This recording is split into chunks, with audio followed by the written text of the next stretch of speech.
Hi friends, welcome back to my channel. আমি সুপর্ণা। আজকে আমি আপনাদের কাছে নিয়ে হাজির হয়েছি গ্রাম বাংলার হারিয়ে যাওয়া রান্না পলতা পাতার বড়া, মানে পটল পাতার বড়া। এটা খেতে দারুণ টেস্টি, তাই রেসিপিটা আপনাদের সাথে শেয়ার করলাম। আমাদের তো চাষবাস করা হয়, সব রকমই সবজি চাষ করা হয়, আর এবারে আমাদের পটল গাছ লাগিয়েছে, তাই পটল পাতা নিয়ে এসেছি জমি থেকে। আর এই পটল পাতা দিয়েই আজকের এই রেসিপিটা আমি করব। তো এই দেখুন, পটল পাতা আমি নিয়ে চলে এসেছি। এবার এই পটল পাতাগুলো আমি সুন্দর করে বেছে নেব। আর এই যে আমি পটল পাতাগুলো দেখুন সুন্দর করে বেছে নিয়েছি। খারাপ পাতাগুলো ফেলে দিয়েছি আর পরিষ্কার পাতাগুলো নিয়েছি। এতেই আমার অনেকগুলো পলতা পাতার বড়া হবে।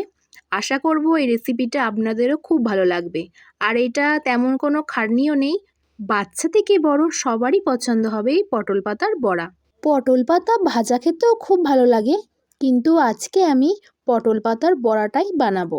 এবার আমি এই পাতাগুলোকে ভালো করে জলে রগড়ে রগড়ে ধুয়ে নেব, যাতে পাতার গায়ে কোনো রকম ধুলোবালি লেগে না থাকে। সেজন্য আমি পরিষ্কার করে একটু জলেতে ধুয়ে নেব। আর দেখুন, এই পটল পাতার বড়া বানানোর জন্য আমি নিয়ে নিয়েছি এখানে 1 কাপ মুসুর ডাল। মুসুর ডাল দিলে পটল পাতার বড়াটা আরও বেশি খেতে টেস্টি হবে, মুচমুচে হবে, তাই আমি এখানে 1 কাপ মুসুর ডাল নিয়েছি। আর আমি এবার পটল পাতাগুলো ধুয়ে মিক্সিতে গ্রাইন্ড করে নেব।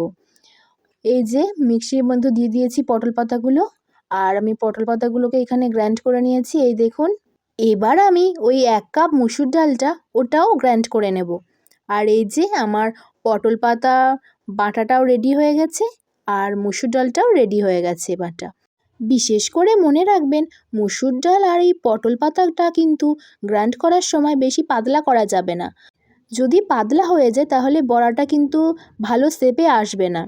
যদি কোনো কারণবশত বেশি পাতলা হয়ে যায় তাহলে এতে একটু সামান্য পরিমাণ বেসন অ্যাড করতে হবে।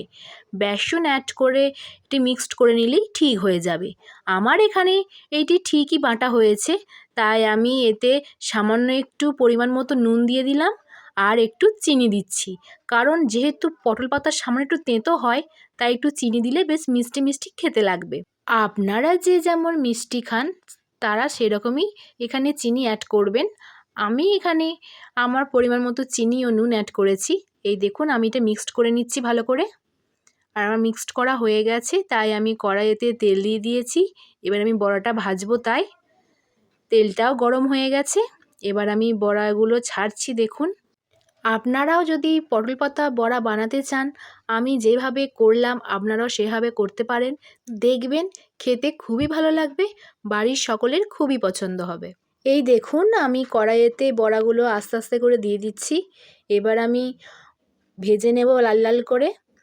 যেহেতু চিনি দেওয়া আছে তাই বড়াগুলো একটু সামান্য কালচে পাড়া আসবে, কিন্তু পুড়বে না। আর এই পটল পাতার বড়াটা কড়ায় দেওয়ার পর গ্যাসের ফ্লেমটা একবারে লো ফ্লেমে উল্টে পাল্টে বড়াগুলোকে ভাজতে হবে। আর এই দেখুন, আমার পটল পাতার বড়া বা পলতা পাতার বড়া রেডি। কেমন হয়েছে বলুন? সত্যি এটা খেতে খুবই সুন্দর হয়েছিল, দারুণ টেস্টি। আপনারাও চাইলে বানিয়ে নিতে পারেন পটল পাতা বা পলতা পাতার বড়া। আমার এই রেসিপিটা আপনাদের কেমন লাগলো প্লিজ কমেন্টে জানাবেন। ভালো লাগলে একটি করে লাইক করে দেবেন, শেয়ার করে দেবেন। আবার আসবো আপনাদের কাছে পরবর্তী নতুন কোনো রান্নার ভিডিও নিয়ে। এইরকমই সুন্দর, টেস্টি, সুস্বাদু, ইউনিক রান্নার ভিডিও পেতে বন্ধুরা আমার চ্যানেলটি সাবস্ক্রাইব করে পাশে থেকো।